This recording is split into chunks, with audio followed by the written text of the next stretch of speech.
Paradox 1. Crocodile Paradox. Imagine this. You're standing by the edge of a river. The water is dark, restless, and in its depths, a crocodile emerges. In its jaws, it holds a child. Your heart races, your breath falters, your entire being narrows to this one unbearable moment. Then the crocodile speaks. Its eyes are cold, its voice is steady. I will return your child, if and only if you can correctly predict what I will do next. At first, this sounds like a twisted bargain, but perhaps one with hope. You think quickly. If I say the crocodile will return my child, and it does, then I was right, and the promise must be kept. If I say it will keep my child, and it does, then I was also right, so it must still return the child. But wait, here the trap tightens. For if you predict the crocodile will not return your child, and that prediction is correct, then by its own words, it must hand the child back, contradicting its plan.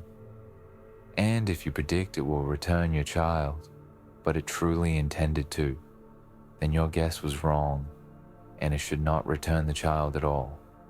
You realize there is no way out. Every answer collapses into contradiction. This is the crocodile paradox, a trap woven not from teeth and claws, but from words and logic. Philosophers have debated it for centuries. It is a cousin of the famous liar's paradox. When someone declares, this statement is false. If it's true, then it must be false.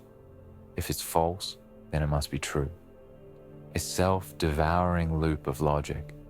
But the crocodile paradox is more than a puzzle. It asks, what is the nature of a promise? If a promise is built on conditions that cannot be fulfilled without contradiction, is it truly a promise? And what is trust when the rules are written in such a way that no outcome can ever be fair? In this way, the crocodile is not just an animal in a story. It is a metaphor for power, for systems, institutions, or authorities that create rules so carefully rigged, so perfectly circular, that those caught within them can never win. Think of contracts filled with contradictions, political promises that cannot be honored, or personal dilemmas where every choice leads to loss. Sometimes, life itself feels like a crocodile's bargain, and so the lesson of the crocodile paradox is not about solving the riddle, because it cannot be solved.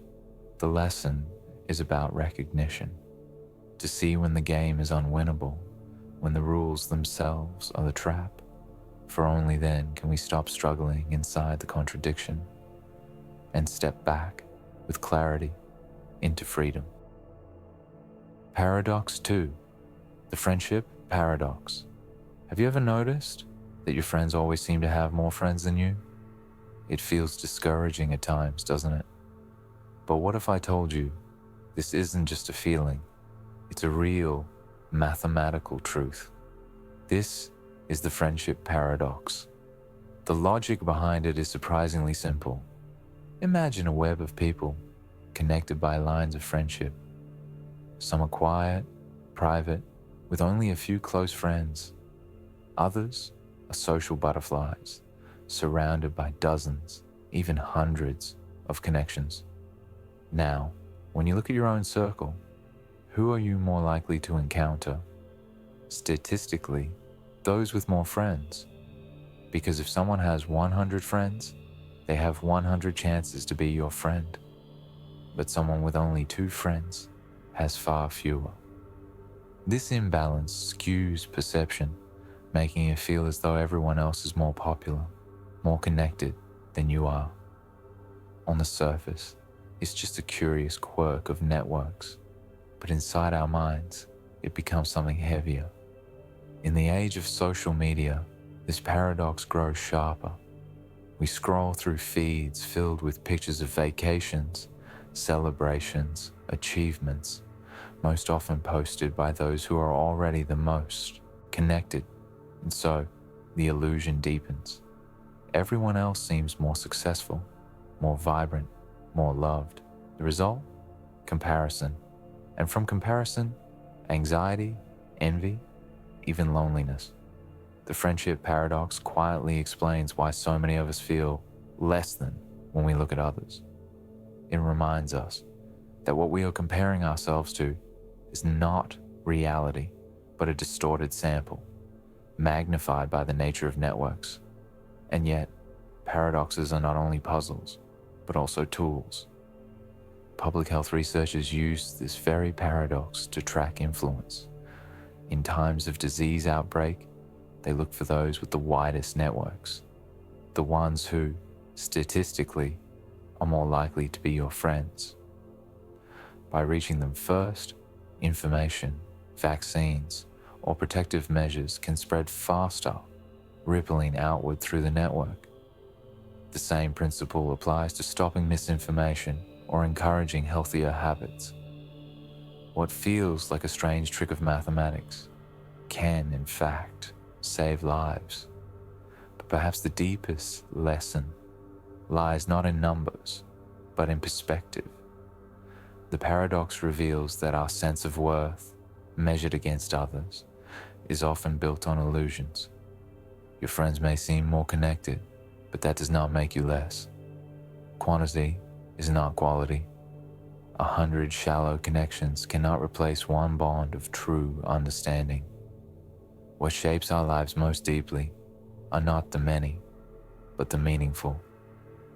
And so, the friendship paradox whispers its truth. Don't measure yourself against the distorted shadows of a network. Treasure the people who see you, who know you, who walk beside you. For in the end, connection is not about numbers. It is about depth, sincerity, and love. Paradox 3. The tolerance. Paradox picture. For a moment, a society built on openness. A place where every voice can be heard, where ideas are free to flow, where diversity of thought is welcomed as strength. This vision has always been at the heart of democracy, of free societies. And yet, hidden within it lies a quiet danger. This is the paradox of tolerance. The philosopher Karl Popper described it this way.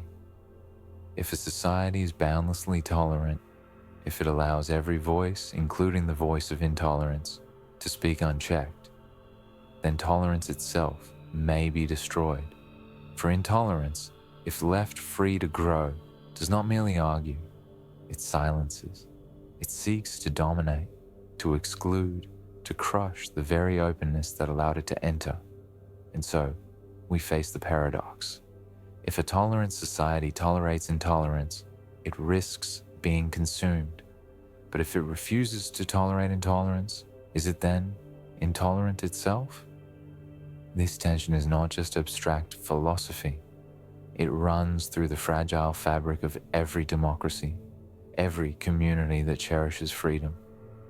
We see it in debates about free speech, when hateful rhetoric is cloaked as opinion. We see it in politics, when movements that reject equality use the very tools of democracy to undermine it. And we see it in ourselves, when our desire to be open clashes with the need to protect what is most vulnerable. The paradox does not give us a simple answer. It does not say, ban every opposing view. But it reminds us that tolerance is not the same as passivity.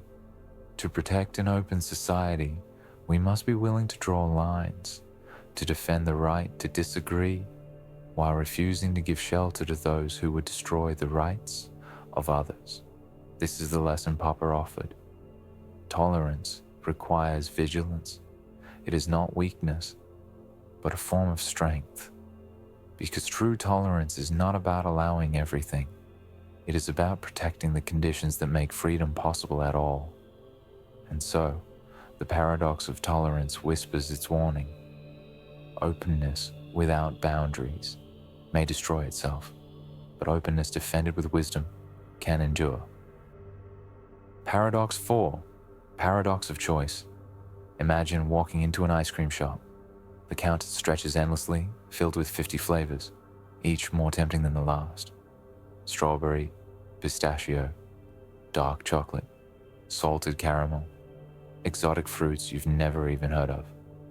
At first, your eyes widen in delight. So many options, so much freedom. But as the minutes pass, delight begins to dissolve into something else. Hesitation, anxiety. You stand there wondering, what if I choose the wrong one? What if that flavor over there is better? What if I regret my choice the moment I taste it? Instead of joy, you feel pressure. Instead of freedom, you feel trapped. This is the paradox of choice. The more options we have, the less satisfied we often become. Psychologists explain why. When choices are many, decision-making becomes heavier. Every option rejected feels like a loss, a missed opportunity. And even after choosing, we are haunted by the thought that we might have chosen better. The result? Anxiety before the choice, regret after the choice, and disappointment no matter what we choose. Research also shows two types of decision makers. Some are maximizers. They search tirelessly for the best option. They compare, analyze, second guess, always chasing perfection. And even when they succeed, they often feel uneasy because perfection is fragile and another better option might exist. Others are satisficers. They look for good enough. They choose something that meets their needs and then move forward, content. Not because they settled for less, but because they know that endless searching steals peace more than it brings happiness. In our world today, overflowing with options, from products to careers to relationships, this paradox touches all of us. It reminds us that freedom is not the same as fulfillment, that more is not always better, that happiness lies not in having every possibility, but in appreciating the one we have chosen. The lesson of the paradox of choice is simple, but profound. Learn to embrace enough. Choose with presence, with gratitude, and let go of the paths not taken. For true freedom is not found in endless door to open, but in walking wholeheartedly through the one we choose. Paradox 5, the water diamond of paradox. Why is it that water, essential for life, is cheap, while diamonds, which we do not need to survive, are so expensive? This simple question puzzled Adam Smith, the father of modern economics. It is known as the water diamond paradox. At first glance, it feels absurd. Without water, no living thing can endure. A diamond, on the other hand, contributes nothing to survival. And yet, in markets, the diamond commands enormous value, while water is almost taken for granted. The answer lies in two intertwined ideas: use value and exchange value. Water has immense use value. It sustains life, quenches thirst, nourishes fields. But because it is abundant, flowing in rivers, falling from the sky, its exchange value is low. Diamonds, by contrast, have little use value in practical terms, but they are rare. Their scarcity creates high demand, and so their exchange value rises. Economists later refine this into the principle of marginal utility. The first sip of water when you are thirsty is priceless. The second sip is still precious. But by the 20th glass, the value fades. Each additional unit provides less satisfaction. Diamonds, because of their rarity, never reach this point of excess. Their value remains inflated by scarcity, not necessity. But beyond markets, the paradox carries a lesson for how we live. We humans often overlook what is abundant, even when it is most essential. Air to breathe, water to drink, the warmth of the sun. We only notice their worth when they are threatened or taken away.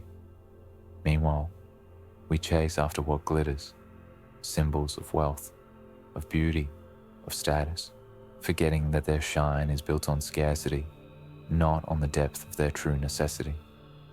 The water diamond paradox whispers a reminder: value is not absolute. It is shaped by perception, by availability, by context. And in our own lives, perhaps we need to pause and ask, do we treasure the rare while neglecting the vital? True wealth is not in diamonds locked away, but in the streams, the rains, the simple gifts that quietly sustain us each day. 1. Paradox 6, the paradox of thrift. We are taught from a young age that saving is wise. Save for the future, save for security, save so that when hard times come, you will not be left empty-handed. On the level of the individual, this is true. To put money aside is to protect oneself, to be cautious, to be prudent.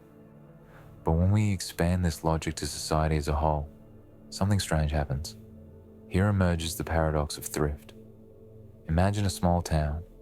One day, fear of the future spreads. Everyone, acting wisely, decides to cut back, spending less, saving more. Shops grow quiet, factories slow, workers are laid off, incomes fall, and soon, the very people who try to secure their future find themselves facing a collapsing present. What is safe for one person becomes harmful when practiced by all. This is the leap from the logic of the part to the logic of the whole. What protects the individual may weaken the collective. John Maynard Keynes, the great economist of the 20th century, saw this clearly. During times of crisis, he argued, what economies need is not silence, but circulation, not hoarding, but spending. Because money, when held tightly, is like water locked in a dam. It ceases to nourish the fields below. But when it flows, it gives life to the entire valley. Psychology plays its part as well. Fear spreads faster than reason. In recessions, people do not only save more, they consume less, not because they must, but because anxiety tells them to. And in doing so, they deepen the very crisis they fear. The paradox of thrift teaches us a subtle lesson. Context matters. Prudence in isolation is wisdom, but prudence multiplied can become peril. To know when to save and when to spend is not just an economic question, it is a human one. And so, the paradox invites us to look beyond the individual and into the collective, to see that our actions, however rational alone, ripple outward, and that sometimes the health of the whole depends on the courage of its parts, to give, to share, to let value flow. Paradox 7, the stability-instability paradox. In the shadow of the Cold War, the world lived under the constant threat of nuclear fire. The superpowers held weapons capable of ending civilization, and yet, those very weapons created an uneasy peace, because the cost of direct conflict was too great, too catastrophic to risk, and so the paradox emerged. The higher the level of stability at the top, the greater the instability below. Nuclear deterrence prevented World War, but in its shadow, countless smaller wars were fought by proxy. Nations clashed indirectly, fueling conflicts in faraway lands, where the great powers tested their strength without igniting the global blaze. This is the stability-instability paradox. At the grand level, fear of destruction holds the balance still. At the local level, that same fear creates space for endless smaller battles. The pattern is not confined to history. We see it in politics. When two rival parties know that direct confrontation would collapse the system, they fight instead through constant gridlock or through subtler struggles for influence. We see it in cybersecurity, when massive attacks are deterred by mutual risk, but low-level intrusions, hacks, and disinformation become constant skirmishes. We see it in economics, when global markets avoid collapse by central safeguards, but volatility emerges in smaller, less regulated spaces. What looks like stability often hides instability beneath, and what feels like control at one level breeds turbulence at another. The lesson is not despair, but awareness. Stability is never absolute. It is a balance, fragile and shifting, always requiring vigilance. To believe in permanent peace is to be lulled by illusion, but to recognize the paradox is to live wisely, with humility, with caution, with readiness to face the storms that still gather beneath the calm. Paradox 8, the hedonism paradox. Picture yourself at a party. You tell yourself, I must have fun tonight. I must feel joy. I must make this the best night ever. And so you try, smiling wider, laughing louder, pushing yourself toward pleasure. But the harder you try, the more hollow it feels.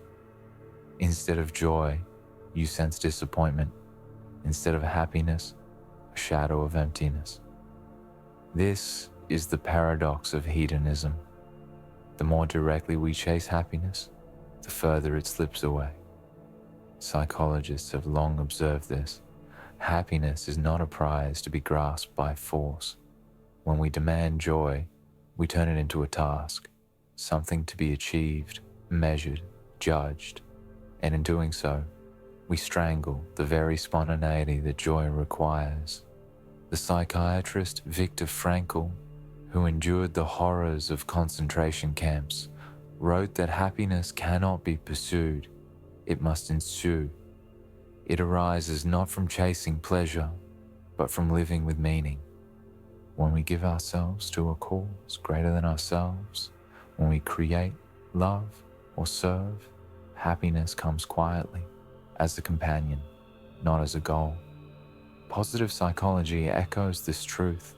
Studies show that people who focus on purpose, gratitude, and connection report deeper, lasting well-being, while those who focus narrowly on being happy often find themselves less content.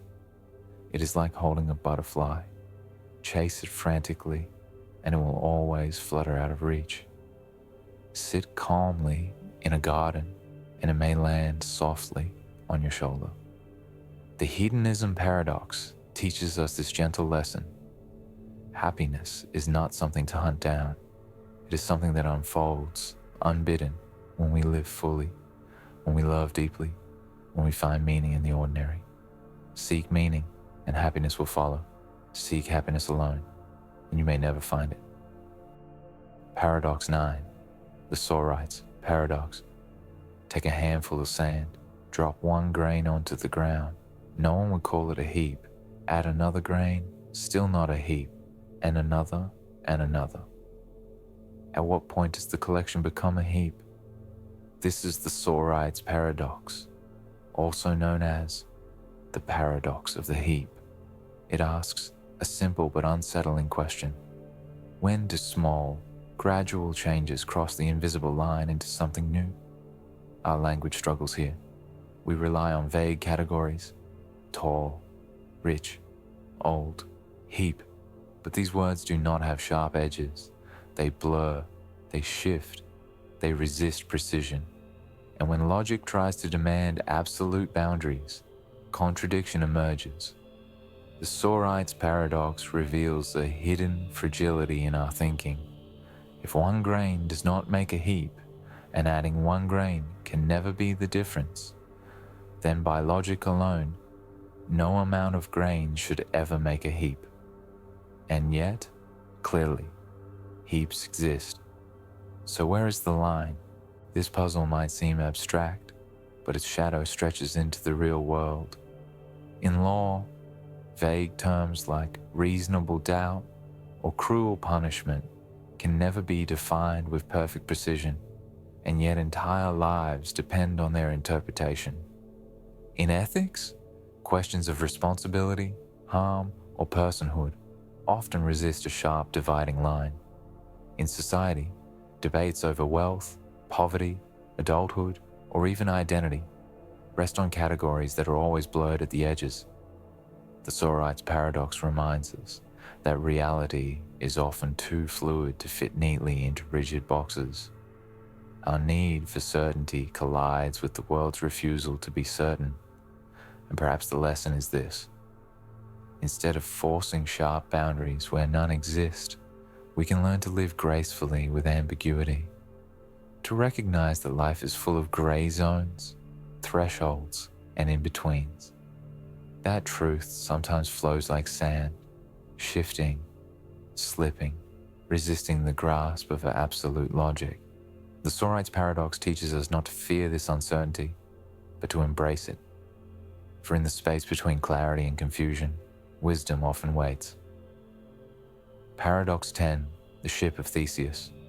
Imagine an old ship, the legendary ship of the Greek hero Theseus. Year after year, plank by plank, piece by piece, the wood grows old and is replaced.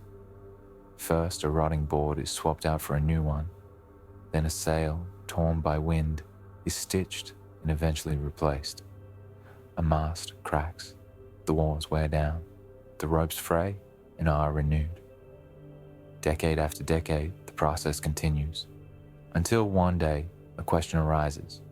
If every single part of the ship has been replaced, plank after plank, is it still the same ship? Or is it now something else entirely? This is the Ship of Theseus paradox, an ancient riddle that still unsettles us today. At its heart lies a question about identity and change. What makes something itself? Is it the material it is made of? Or is it the continuity of its form, its history, its story? The puzzle deepens if we imagine further. What if all the old, discarded planks were gathered up and reassembled into another ship? Which would then be the true Ship of Theseus, the one that has persisted through replacement, or the one built from its original pieces? This ancient thought experiment echoes in the very fabric of human life. Our bodies are never fixed. Cells die and are replaced. In fact, most of the matter that makes up our body today was not with us a decade ago. Are you still the same person you were as a child? In one sense, yes. You have continuity of memory, of story. But in another sense, you are entirely different, built anew from fresh materials. Our minds shift as well. Memories fade, beliefs evolve, perspectives transform. The person who once feared the dark may now seek the mysteries of night. The person who once longed for approval may now treasure solitude. We are never static. We are rivers, not stones. Cultures and societies too carry this paradox. A tradition is passed down, reshaped by each generation. A language evolves, losing old words, gaining new ones.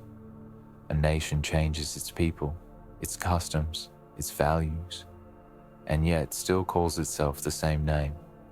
At what point does it become something new? The Ship of Theseus whispers a truth, both unsettling and liberating. Identity is not frozen in the materials that compose us. It flows through continuity, through the thread of story, through the lived experience that binds past and present into one unfolding whole. We are both the same and not the same. We are continuity and change, permanence and impermanence woven together. To cling desperately to permanence is to deny the truth of life's flux. But to see only change is to forget the invisible thread that ties us together across time. And so, the paradox offers us a lesson. You are not who you were yesterday, and yet, you are not someone else entirely. You are a story in motion, a self that endures by transforming, a ship sailing across the waters of time, plank by plank, moment by moment, ever renewed, yet always, somehow, still you. Paradox 11, The Catch-22 paradox. During World War II, novelist Joseph Heller gave the world a phrase that would live far beyond his book. Catch-22. It has come to symbolize a certain kind of trap, one made not of chains or walls, but of rules. Rules that circle back on themselves, rules that ensure there is no way out. In Heller's story, a soldier who wants to be excused from dangerous missions must prove he is insane. But if he requests to be excused, that very request shows he is sane, because only a sane person would value his own life enough to ask. Therefore, he must continue flying.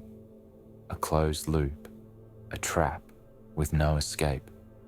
This is the essence of Catch-22, a system where the conditions for freedom are defined in such a way that freedom is impossible. We encounter versions of this paradox in everyday life. You apply for a job, but they require experience.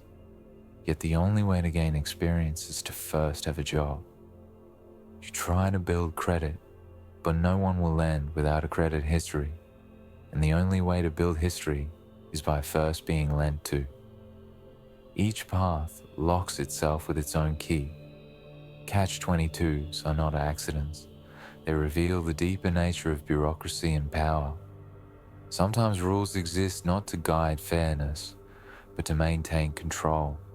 They give the illusion of opportunity, while ensuring that the gate remains closed. Those on the outside cannot enter, because the very rules that promise inclusion deny it. The lesson of Catch-22 is sobering, but necessary. Not every system is designed to be solved. Some are built to perpetuate themselves, to protect those within, to exhaust those without. And so, when we encounter a Catch-22, the wisest step may not be to keep struggling within its circular walls, but to recognize it for what it is, a trap of logic disguised as order. Only then can we seek another path outside the circle, beyond the illusion of fairness. Paradox 12. Hilbert's Hotel Paradox. Imagine a grand hotel. Its hallways stretch endlessly, lined with door after door, each leading to a room. And in every single room, a guest is already staying. The hotel is full. Now, picture a traveler arriving at the desk. In an ordinary hotel, the answer would be simple. I'm sorry, we have no vacancy. But this is no ordinary hotel.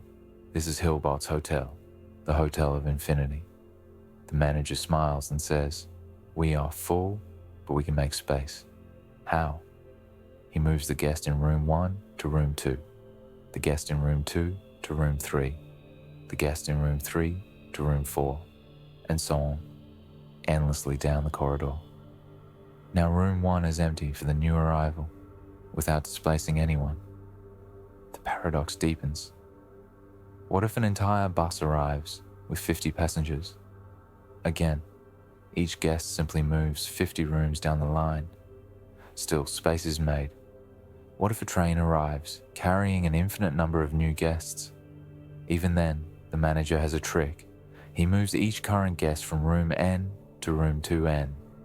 Room 1 goes to 2, room 2 goes to 4, room 3 goes to 6. Now all the odd-numbered rooms, also infinite in number, are free for the newcomers. This is the strange logic of infinity. A hotel completely full can still make room for more, endlessly. Mathematician David Hilbert created this thought experiment to show how infinity defies our intuition. Infinity is not just a very large number, it is a different order of reality. In the finite world, full means full. But in the infinite, fullness and emptiness intertwine. The implications ripple outward. In mathematics, Hilbert's Hotel illuminates the bizarre arithmetic of the infinite, how sets of infinite size can be rearranged, divided, or expanded without changing their essential size.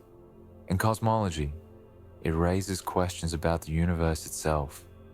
Could space, or time, or even reality be infinite in this way, always able to expand, always containing more within what is already full? In philosophy, it challenges the very boundaries of thought. Our minds crave the finite, the countable, the contained, but infinity refuses to be contained. The lesson of Hilbert's hotel is simple yet profound. Infinity is not just a lot, it is something wholly different. A reminder that not all realities obey the logic of our daily lives, and perhaps, in contemplating infinity, we glimpse our own limits as well. That there are truths the human mind cannot fully grasp, but can still marvel at. That in the corridors of thought, just like in Hilbert's endless hotel, there is always another door, always another mystery waiting to be opened. Paradox 13, Schrödinger's cat paradox. Imagine a box. Inside, a cat sits quietly, or so we think. Alongside the cat, there is a vial of poison, a Geiger counter, and a tiny bit of radioactive material. The setup is simple. If the atom decays, the counter triggers, the vial breaks, and the cat dies. If the atom does not decay, the cat lives. But here lies the twist. In the strange world of quantum physics, an atom does not simply exist as decayed or not decayed. Until it is measured, it exists in a superposition, both possibilities at once. And so, by extension, the cat is not simply alive or dead, but somehow, in this paradoxical sense, alive and dead at the same time. This is Schrödinger's cat paradox, proposed by physicist Erwin Schrödinger in 1935. It was never meant as a literal experiment, but as a thought experiment to expose the strangeness, even absurdity, of applying quantum principles to the everyday world. At its heart is a profound question. Does reality exist in a definite state before we observe it? Or is observation itself what brings reality into being? In the quantum realm, particles behave in ways that defy intuition. They can be in multiple places at once. They can tunnel through barriers. They can influence one another instantly across vast distances. The cat paradox brings this mystery into the realm of the familiar, into the life and death of a creature we can imagine. But beyond physics, Schrödinger's cat becomes a metaphor. It reminds us that our perception of reality is not the whole of reality, that the act of observing, of naming, of defining, changes what we see. It echoes in philosophy, in psychology, even in our daily lives. How often do we fix something in place, simply by the way we choose to look at it? Perhaps the cat whispers to us that truth is stranger than we want it to be, that the universe resists our categories of either or, and that sometimes life itself holds possibilities in tension, waiting for the moment of observation to collapse them into one. The lesson of Schrödinger's cat is not about finding comfort in certainty. It is about learning to live with mystery, to recognize that the real is often more wondrous, more complex, more alien than our common sense can grasp. In other words, the cat teaches us humility. Reality is not always what we think it is, and perhaps it is far more extraordinary. Paradox 14, the Fermi paradox. Step outside on a clear night. Look up at the sky. Billions of stars stretch across the darkness, each one a sun, many of them with planets, perhaps with oceans, mountains, and skies of their own. Astronomers tell us that in the vastness of the cosmos, there are more planets than grains of sand on all the beaches of Earth. And yet, silence. No signals, no ships, no visitors, just the quiet stars. This is the Fermi paradox, named after physicist Enrico Fermi, who asked the haunting question: if the universe is so vast and and life so likely, then where is everybody? The paradox lies in the contradiction. On one hand, the numbers suggest life should be common. On the other, our skies remain empty. Our radios receive only static. Over time, thinkers have proposed many possible answers. Rare earth. Perhaps intelligent life is unimaginably rare. Maybe conditions as delicate as Earth's are almost never repeated. The great distance. The stars are simply too far. Civilizations might exist, but separated by gulfs of light years, communication becomes impossible. The great silence. Maybe advanced civilizations choose not to reveal themselves. Perhaps they are observing us quietly. Perhaps they value silence, as hunters in a dark forest do, lest they draw danger upon themselves. The great filter, the most unsettling idea that civilizations tend to self-destruct, that somewhere between the birth of life and the rise of technology, there lies a barrier most cannot cross. Nuclear war, ecological collapse, or other unforeseen ends. If this is true, we may not have seen others because they did not survive long enough to be seen. The Fermi paradox does not give us answers. Instead, it humbles us with questions. Perhaps we are yearly among the first sparks of awareness in a still young universe. Or perhaps we are late, arriving after countless others who have already vanished. Or perhaps we are not alone at all, but simply too limited to notice the signs. What the paradox reminds us is this: our place is small, our knowledge incomplete, our existence fragile. And yet, within that smallness lies wonder. For if we are rare, then life is more precious than we ever imagined. If we are one among many, then we belong to a larger community we cannot yet see. And if silence remains, then perhaps it is an invitation to cherish the world we have and to grow wisely, so that if one day we are heard, we will have something worthy to share. The lesson of the Fermi paradox is humility. We are not the center of the cosmos. We are a question whispered into the dark, waiting for an answer. Paradox 15, the unexpected, hanging paradox. A judge delivers a strange sentence to a prisoner. You will be executed at noon on one weekday next week. The day will be a surprise. You will not know until the executioner comes for you. The prisoner returns to his cell and begins to reason. It cannot be Friday, he thinks, for if I am still alive by Thursday evening, then Friday will be the only day left, and it will no longer be a surprise. So Friday is impossible. But then, by the same logic, Thursday is impossible too.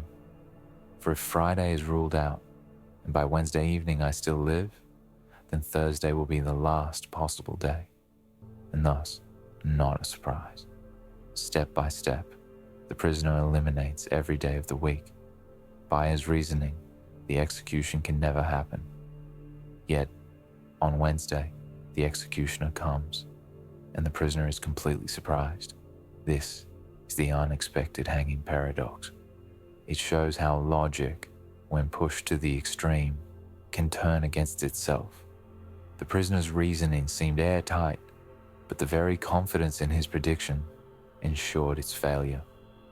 The paradox is born in the collision between expectation and reality, between the neat order of logic and the messiness of life. Beyond the tale, this paradox speaks to something deeply human. We long to predict. We try to foresee outcomes, to reduce uncertainty, to protect ourselves with foresight. But the world resists perfect prediction. Surprises happen, and sometimes the very act of trying to anticipate strips life of the very quality that makes it real. In philosophy, the paradox raises questions about knowledge, self-reference, and the limits of human reasoning. In psychology, It reminds us of the tension between control and surrender. When we attempt to script every possibility, we often blind ourselves to the very thing we claim to be ready for. The lesson of the unexpected hanging is clear.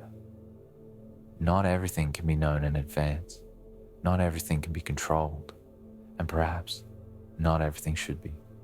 For in the end, surprise is part of what makes life vivid. To live is to walk into moments that reason cannot fully chart. To accept that mystery remains, even when logic insists it does not. Paradox 16, the Barber Paradox. In a quiet little town, there is a barber. He has a very particular rule. He shaves everyone in town who does not shave themselves, and only those who do not shave themselves. At first, this seems simple enough. If a man does not shave, the barber will do it for him. If a man does shave, then the barber has no work to do. But then comes the question, who shaves the barber? If the barber shaves himself, then by the rule, he should not shave himself, since he only shaves those who do not. But if he does not shave himself, then he must shave himself, because he shaves all who do not. Either way, the logic collapses into contradiction. This is the Barber Paradox, made famous by logician Bertrand Russell. It is, in fact, a simplified version of the deeper Russell's paradox, which revealed a fundamental problem in set theory. What happens when a set tries to contain itself? At its core, the paradox shows us the danger of self-reference. Systems that try to include themselves often break. A sentence that talks about itself can create infinite loops. A rule that applies to itself can unravel into contradiction. The barber, like the liar who says I am lying, becomes tangled in the mirror of his own logic. The implications reach far beyond shaving. In mathematics, Russell's paradox forced a rethinking of the foundations of logic and set theory. In philosophy, it highlights the fragility of systems that attempt to define themselves absolutely. In language and thought, it reminds us that not everything can be captured by neat, self-contained rules. The lesson of the Barber Paradox is not about finding a way to shave the barber. It is about recognizing limits. Some loops cannot be closed without breaking. Some questions, when turned upon themselves, dissolve the very ground they stand on. And so, the barber teaches us humility. Logic is powerful, but not infallible. And whenever we face self-reference, we must tread carefully, lest we trap ourselves in circles with no exit. Paradox 17, the Bootstrap Paradox. Imagine a scientist who builds a time machine. One day, a mysterious visitor from the future arrives and hands him a notebook filled with detailed blueprints for the very time machine he will one day invent. The scientist studies the notebook, follows its instructions, and successfully builds the machine. Years later, the scientist himself travels back in time, carrying the same notebook, and gives it to his younger self. Here lies the riddle. Where did the notebook come from? Who wrote it? The book seems to exist in a closed loop, with no true beginning. It is passed from older self to younger self, from future to past, circling endlessly. It has no author, no origin, no outside source. It simply exists. This is the Bootstrap Paradox, also called the time loop paradox. It describes situations in which cause and effect fold back on themselves, where an event becomes both the cause and the consequence of itself. The paradox unsettles us because it breaks one of our deepest intuitions, that every effect must have a cause, and every cause must precede its effect. But in a time loop, the two chase each other's tails, blurring the line between before and after, between origin and outcome. Philosophers and physicists alike have wrestled with this puzzle. Does time truly flow in one direction, or is that only how we perceive it? If information can be trapped in a loop without ever being created, what does that mean for our understanding of knowledge, of invention, of progress? In stories and films, the bootstrap paradox appears often. A composer receives a piece of music from a traveler only to discover that he himself becomes the composer who first passed it back. An inventor discovers a device only to learn that he himself will later provide its design. These tales fascinate us because they dissolve the neat boundary between creator and creation, between cause and effect. But beyond fiction, the paradox points us toward deeper questions. How much of our lives are truly authored by us? How much arises from loops of culture, of inheritance, of influence passed down and returned again?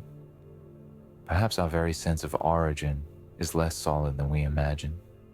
The bootstrap paradox whispers, not everything needs a first cause. Not everything must begin at a clear starting point. Some things simply are, existing in cycles, in loops, in patterns beyond linear time. The lesson is not despair, but humility. We may never untangle every knot of cause and effect, but perhaps that is not the point.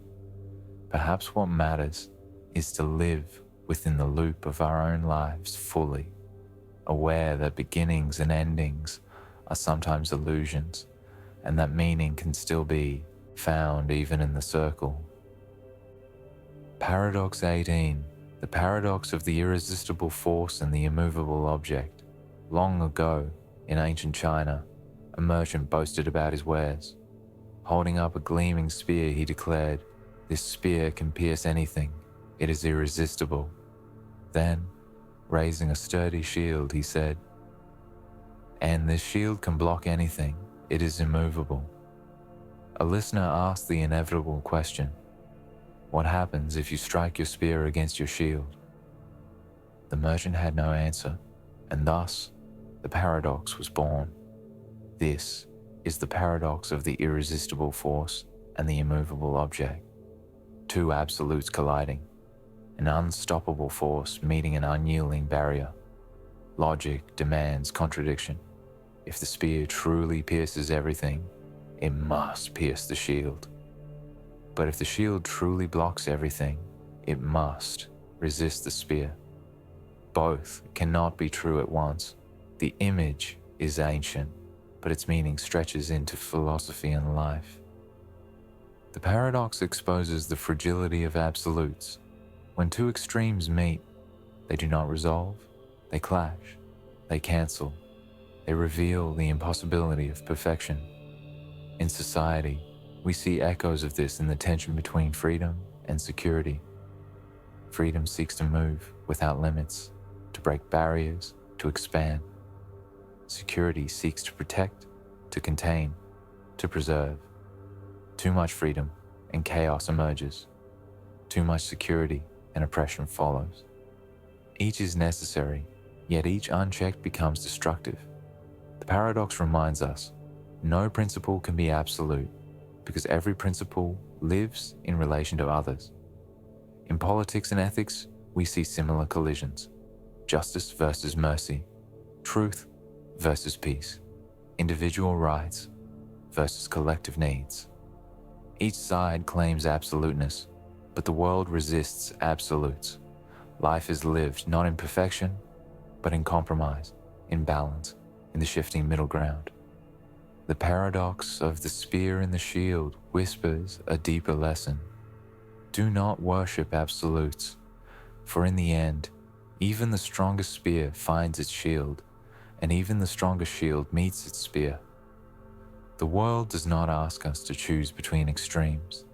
It asks us to weave them together, to let freedom walk with responsibility, to let strength walk with compassion, to let ideals live not as absolutes, but as companions in tension. And so, the paradox leaves us not with despair, but with wisdom. The world endures not because one force wins, but because opposing forces learn to coexist. Paradox 19. The Pinocchio Paradox. We all know the story of Pinocchio, the little wooden boy whose nose grows whenever he tells a lie. It is a tale about honesty and deception, a simple lesson for children. But imagine this moment. Pinocchio says, "My nose will grow now." What happens? If his nose grows, that means he was telling the truth. But his nose only grows when he lies. So if he was telling the truth, it should not grow. Yet, if his nose does not grow, that means his statement was false. But if it was false, then he was lying. And if he was lying, his nose should grow. Both possibilities collapse into contradiction.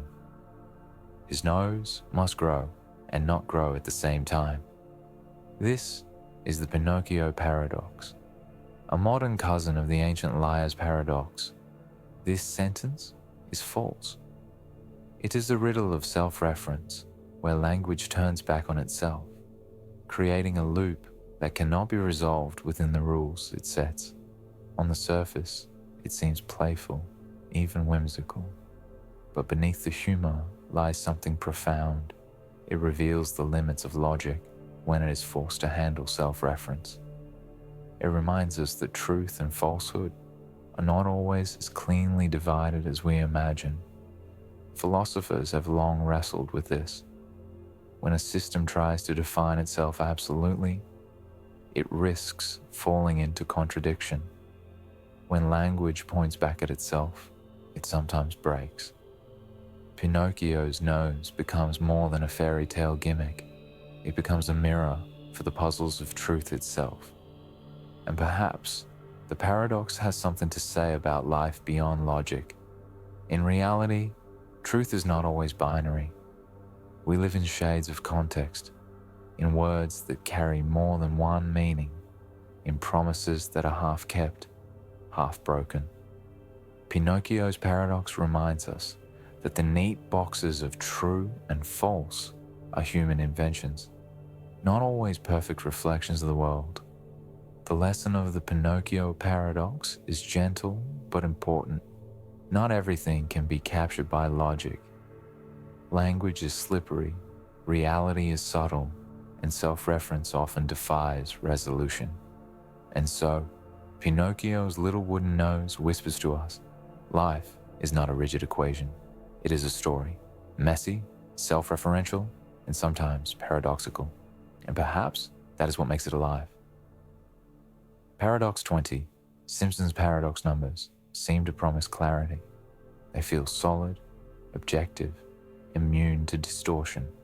And yet, sometimes numbers can mislead when the truth hides not in the total, but in the parts. Consider this. 2 treatments are tested for an illness. Across all patients, treatment A appears to work better than treatment B. But when the patients are divided into subgroups, men and women, or young and old, the pattern reverses. In each subgroup, treatment B outperforms treatment A. How can this be?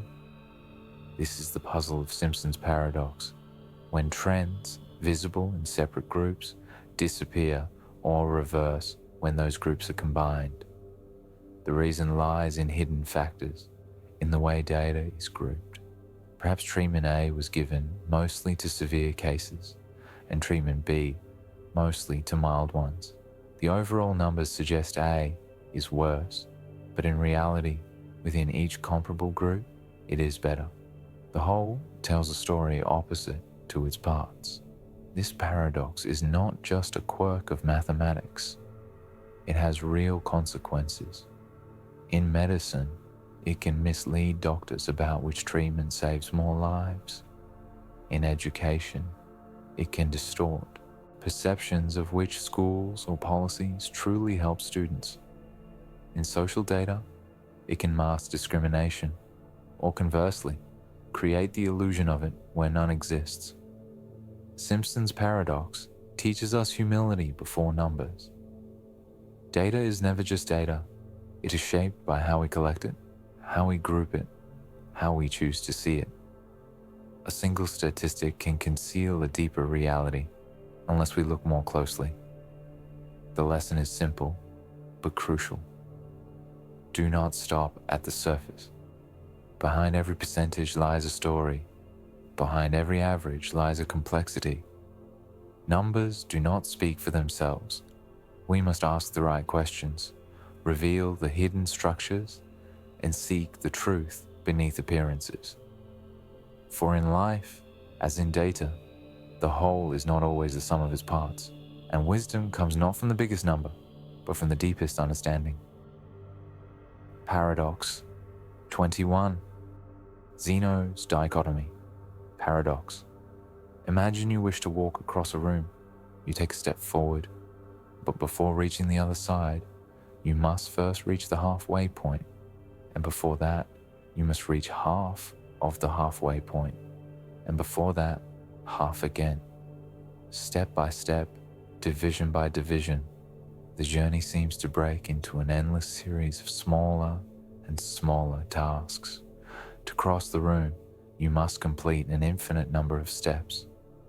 And if an infinite number of steps is required, how could motion ever begin? This is Zeno's paradox of dichotomy, proposed in ancient Greece. It suggests that movement is impossible because reaching any destination requires first completing infinitely many smaller journeys. The paradox unsettles us because it pits logic against experience. By pure reasoning, motion seems absurd. And yet, we move every day. We walk, we run, we cross rooms and fields without hesitation. Mathematics eventually offered resolution through the concept of the convergence series. That the path can be divided infinitely, the sum of those divisions converges to a finite distance, 1/2 plus 1/4 plus 1/8, and so on, forever, approaches but never exceeds, one whole. Infinity, in this sense, does not block motion, it shapes it. And yet, the deeper lesson of Zeno's paradox is not mathematical, but philosophical. It shows us how reasoning, when isolated from the real, can trap itself in illusions. It reminds us that logic alone cannot always capture the flow of reality. Life, like motion, is lived not in infinite divisions, but in the continuity of experience. We do not need to finish an infinite series to take a step, we simply take the step. Reality flows, even when reason hesitates. The paradox invites us to humility, to see that the world is not bound by the chains of abstract thought, that sometimes truth is not in the theory, but in the living, breathing act of being. Paradox 22. The grandfather paradox. Imagine you step into a time machine. You set the dial not for the future, but for the past, decades back, before you were born. You arrive, and there you meet your grandfather as a young man, long before he ever had children. Now suppose you do something drastic. You prevent him from meeting your grandmother. Or worse, you end his life before your parent is ever conceived. What happens then? If your grandfather never has children, then your parent is never born. And if your parent is never born, then you are never born. And if you were never born, who was it that traveled back in time to change the past? This is the grandfather paradox, one of the most famous puzzles of time travel. It captures the tension between freedom and causality, between the idea of changing history and the logic that history must be consistent. At its heart lies a contradiction. If the past can be changed, then the act of changing it may erase the one who changed it. But if the past cannot be changed, then time travel, at least to the past, may be impossible. The paradox forces us to reconsider how we understand cause and effect. We tend to think of causality as a straight line. The past shapes the present, which shapes the future. But time travel bends the line into a circle. where cause and effect chase each other, erasing the neat distinction between them. Philosophers have debated the possibilities. Some suggest that the past is fixed. If you travel back, your actions were always part of history. You may meet your grandfather, but you will never truly change what already is. Others imagine branching timelines, where altering the past does not erase your existence, but creates a new, parallel world. Still others wonder whether the paradox reveals that backward time travel is impossible altogether. Beyond science fiction, the grandfather paradox is a mirror for the mysteries of life itself. How much of the future is shaped by our choices, and how much is bound by the weight of what came before? Are we free to break the chain of causality, or are we forever woven into it? The paradox does not give us answers. Instead, it humbles us. It reminds us that causality is not always as simple as we think, that the chain of events we take for granted may be more fragile, more tangled, more strange than our minds can hold. And so, the grandfather paradox leaves us with this lesson. Life is not a straight line. It is a web of causes and effects, of possibilities and consequences. And in that web, perhaps the wisest way to live is not to chase control over the past, but to honor the present moment where the mystery of time still unfolds. Paradox 23, the millet seed paradox. In ancient discussions, philosophers asked a curious question. If a single millet seed falls to the ground, does it make a sound? Most would say no. It is too light, too small, too soft. But what if 1,000 millet seeds fall together? Surely then we hear the patter, the rustle, the sound of their descent. Here lies the paradox. If one seed makes no sound, how can many seeds together make sound? If each contributes nothing, how does something emerge from nothing? This is the millet seed paradox, a puzzle from early Greek philosophy. It raises the question of how small causes accumulate into great effects. At what point does the imperceptible become perceptible, the silent become loud, the insignificant become meaningful? The paradox lingers because it touches a universal truth. Change often begins invisibly. A single drop does not fill a jar, but many drops overflow it. A single gesture of kindness may go unnoticed, but repeated acts can transform a life. A single voice may seem powerless, but joined with others, it can shake empires. Psychology echoes this lesson. Habits are built from tiny daily actions, too small to notice at first, until suddenly they define who we are. Stress, too, often builds from small neglects, each one barely felt, until together they weigh us down. The human mind is quick to dismiss the small, yet life itself is woven from it.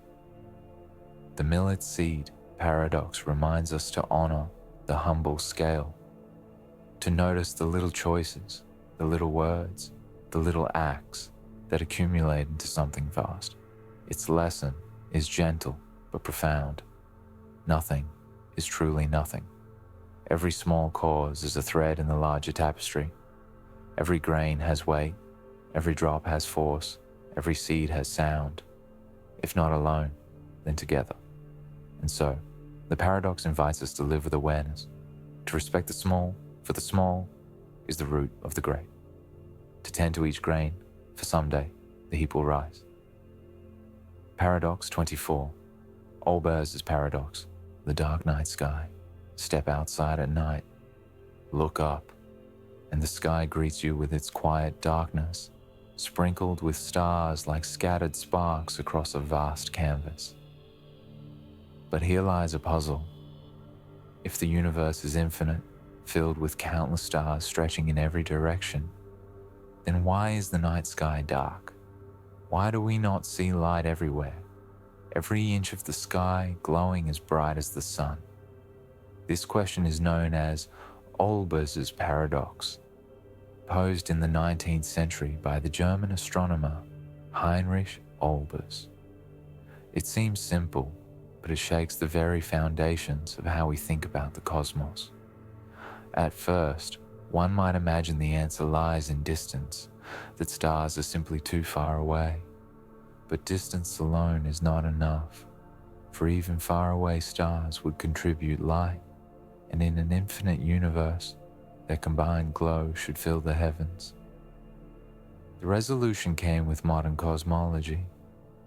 The sky is dark, not because stars are few, but because the universe is not eternal and unchanging. It has a finite age, about 13.8 billion years.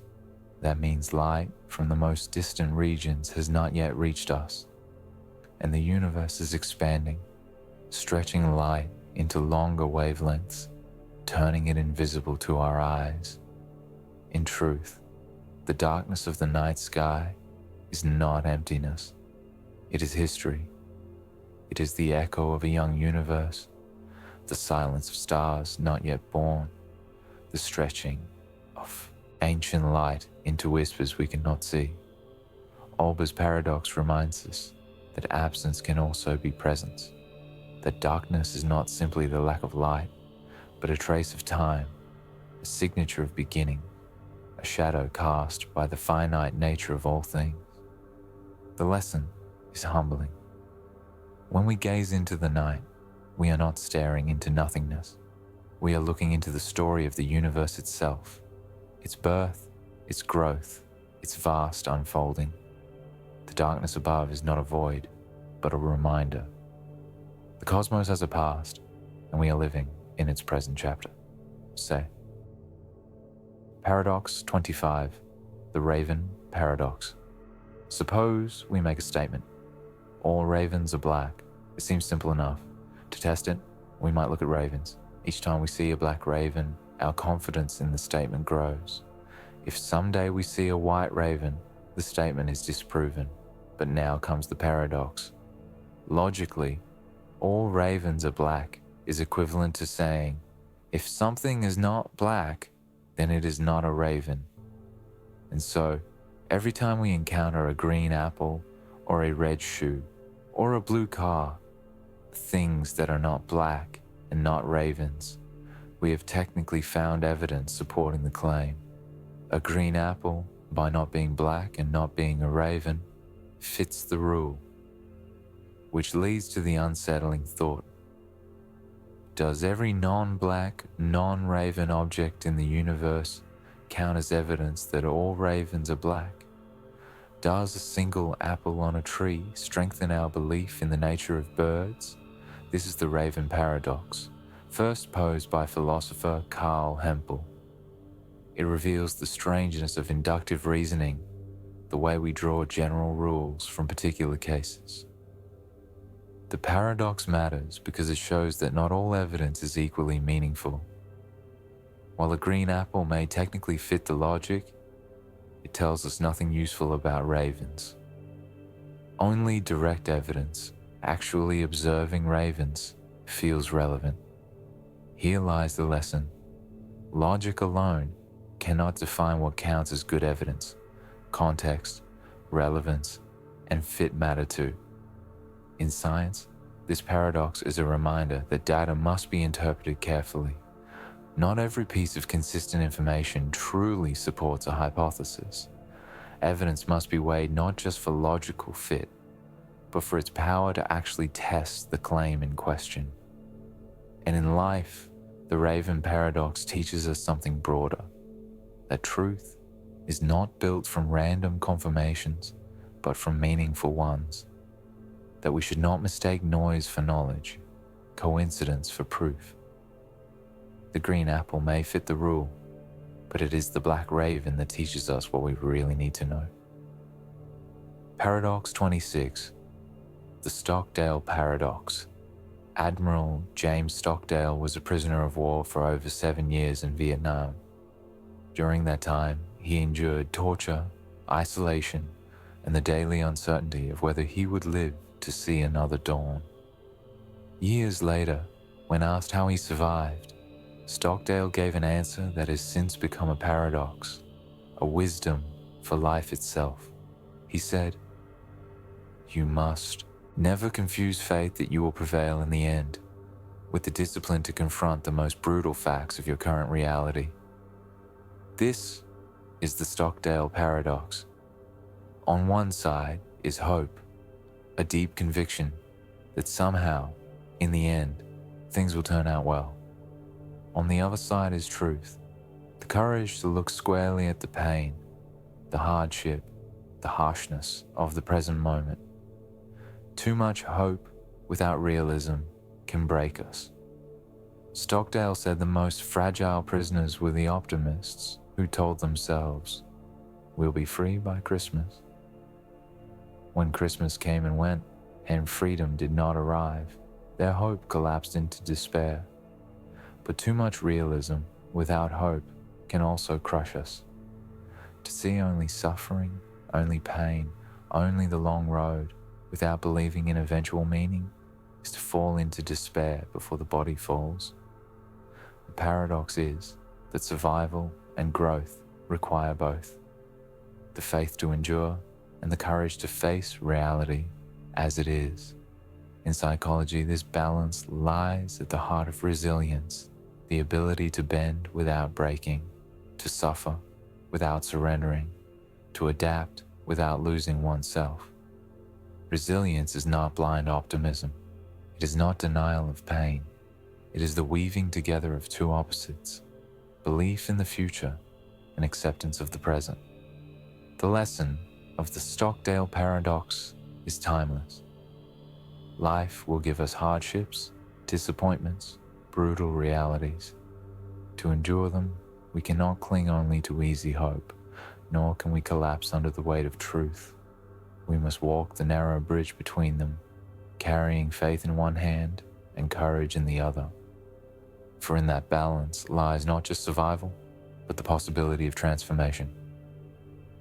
Paradox 27. The card paradox. Imagine holding a card in your hand. On one side it reads, "The statement on the other side of this card is true." You turn it over. On the other side it reads, "The statement on the other side of this card is false." Now the mind begins to spin. If the first side is true, then the second side must be true. But the second side said the first is false, so the first cannot be true. Yet if the first is false, then the second is false, which means the first is true again. Round and around the reasoning goes, collapsing into a loop with no exit. This is the card paradox, a playful but sharp cousin of the liar's paradox. It is a self-referential riddle where each statement feeds into the other, creating an endless circle of contradiction. At first glance, it seems like a trick, a puzzle for philosophers and logicians to wrestle with. But beneath it lies something more profound, a reminder that not all questions can be answered within the narrow frame of binary logic. Our minds are trained to seek true or false, yes or no, black or white. But the card resists such neat categories. It shows us that language, when it turns upon itself, can defy the very rules it is built on. In philosophy, such paradoxes forced us to confront the limits of logic itself. They led to deeper insights in mathematics, set theory, and the philosophy of language. In life, they whisper a gentler truth. Not everything can be boxed into opposites. Some realities are ambiguous, self-referential, or simply beyond our categories. The card paradox is not a failure of thought. It is a mirror of life's complexity. It reminds us that logic is a tool, not a prison. That when we face contradictions, instead of forcing resolution, we might accept the tension as part of reality itself. The lesson is clear. Truth does not always fit into the shape of either or. Sometimes it flows beyond, into mystery, paradox, and the open space between. Paradox 28, the enrichment paradox. We often assume that more is better. More food means more growth. More resources mean more stability. More opportunities mean more success. But nature tells a different story. In ecology, scientists have observed what is called the paradox of enrichment. When a lake or pond receives too many nutrients, perhaps from fertilizers washing in from nearby farms, it doesn't thrive. Instead, algae bloom in explosive numbers. They block sunlight, consume oxygen, and suffocate the fish. What seemed like a gift of abundance becomes a poison of excess. This is the enrichment paradox. The idea that adding more resources to a system can sometimes destabilize it, even destroy it. The paradox emerges because systems thrive on balance, not on endless increase. Too little energy and life cannot flourish, but too much and the delicate web collapses. We see the same truth in human life. In economics, easy credit can fuel growth for a time, until it feeds a bubble that bursts, leaving ruin behind. In psychology, overwhelming choices and opportunities can paralyze us rather than liberate us. In society, wealth and abundance, if not balanced with wisdom, can deepen inequality and weaken resilience. The lesson is sobering. Growth without limit is not always a gift. Sometimes it is the seed of collapse. The enrichment paradox teaches us to look past the simple equation of more equals better.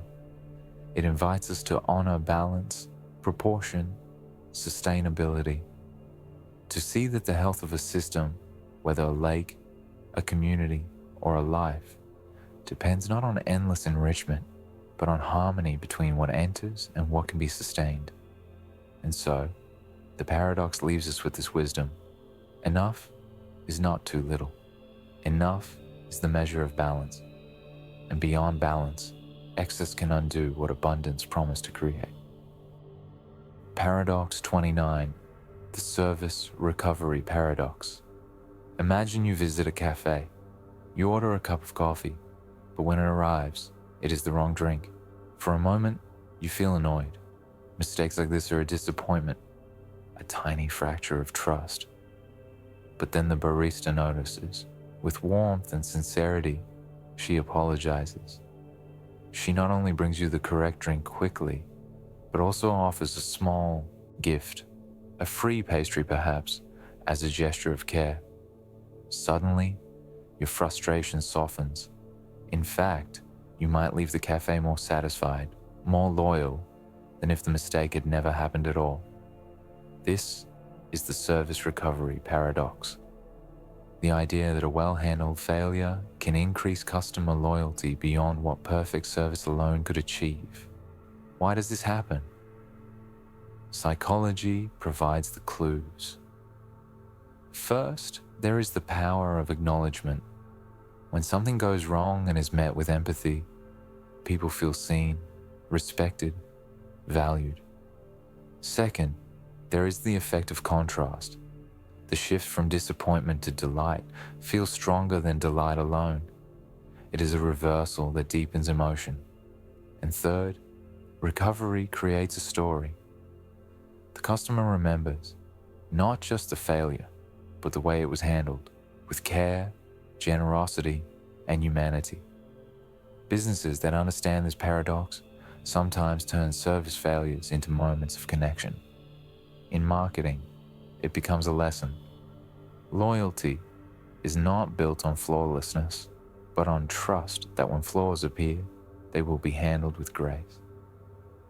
But the lesson extends beyond cafes and companies. In our own lives, we all make mistakes. What matters is not never failing, but how we respond to failure, whether we meet it with denial or with honesty and repair. Sometimes, a broken moment mended with care becomes stronger than if it had never broken. The service recovery paradox teaches us that failure is not the opposite of success. Handled wisely, failure can be the soil from which deeper trust and resilience grow. Paradox 30, the twin paradox. Imagine two twins. They are born on the same day, grow up side by side, and share the same measure of time. One day, one twin boards a spaceship. He travels at near the speed of light, journeying across the stars. The other twin stays behind on Earth, living an ordinary life. Years pass. For the traveling twin, only a few years seem to go by, but when he returns home, he finds that his sibling on Earth has aged decades more. The two, once the same age, are now separated by time itself. This is the twin paradox, a thought experiment from Einstein's theory of relativity. It shows us that time is not absolute. It flows differently depending on motion and perspective. According to relativity, the faster an object moves, the slower time passes for it, compared to someone at rest. This effect, called time dilation, has been confirmed by experiments with fast-moving particles and even with precise atomic clocks aboard airplanes and satellites. What feels paradoxical is that each twin sees the other as moving. Shouldn't each think the other's time has slowed? The resolution lies in the fact that the traveling twin changes direction, accelerating, turning back, decelerating, while the twin on Earth does not. The symmetry breaks, and with it, time itself unfolds differently for the two. Beyond physics, the twin paradox invites reflection on the nature of time itself. We are used to thinking of time as a universal river, flowing the same for all. But Einstein showed us that time is more like a fabric, stretching and bending, shaped by motion and gravity. And perhaps there is a deeper lesson here too, that what we call now is not universal, but personal. That each life, each perspective, carries its own rhythm of time. The paradox whispers, there is no single clock for the universe. Time is not absolute. It is lived, experienced, relative, and within that relativity lies the mystery of our fleeting, precious moments. Paradox 31, the lottery paradox picture. A lottery. Millions of tickets are sold. Each ticket has a vanishingly small chance of winning, perhaps 1 in 10 million. If you hold a ticket, logic whispers to you, this ticket will not win. The odds are too small. And yet, someone must win. And when they do, it will be with a ticket just like yours. Here lies the lottery paradox. Individually, it is rational to believe that each ticket will lose, but collectively, it is irrational to believe that all tickets will lose, because one must win. Logic pulls us one way, probability another, and human intuition struggles to reconcile the two. But the paradox is not only about numbers, it is about human hope. Even when the odds are tiny, people buy tickets. Why?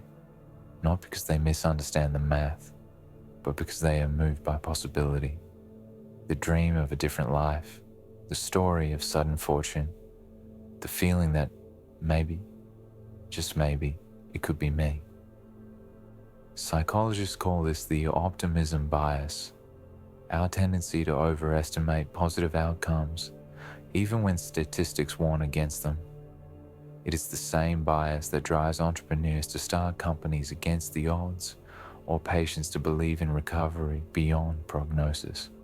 It can mislead us, but it can also move us, giving us courage to act when logic alone would paralyze.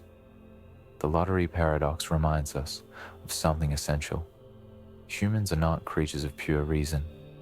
We live by logic, but also by hope.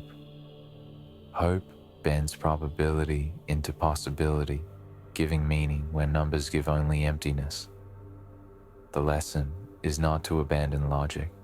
It is to see that hope has its place.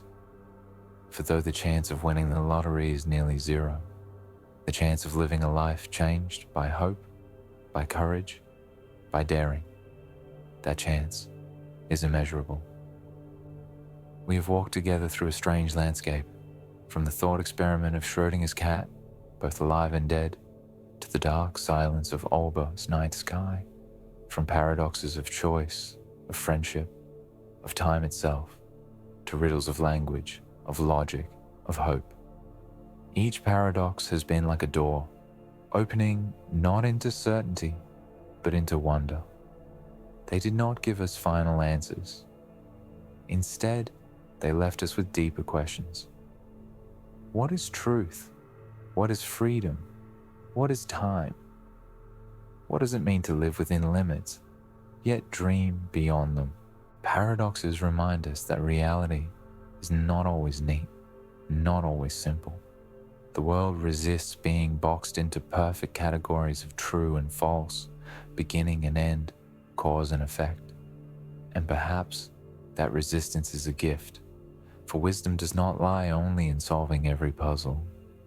Wisdom lies in learning to live with mystery, to hold contradictions gently, to walk with questions that may never close, to find meaning not in resolution, but in the openness of inquiry. And if this journey through paradoxes has spoken to you, if these reflections opened even a small window of wonder, I invite you to stay connected. Subscribe to this channel so that together we can keep walking through questions, mysteries, and ideas that reshape how we see the world.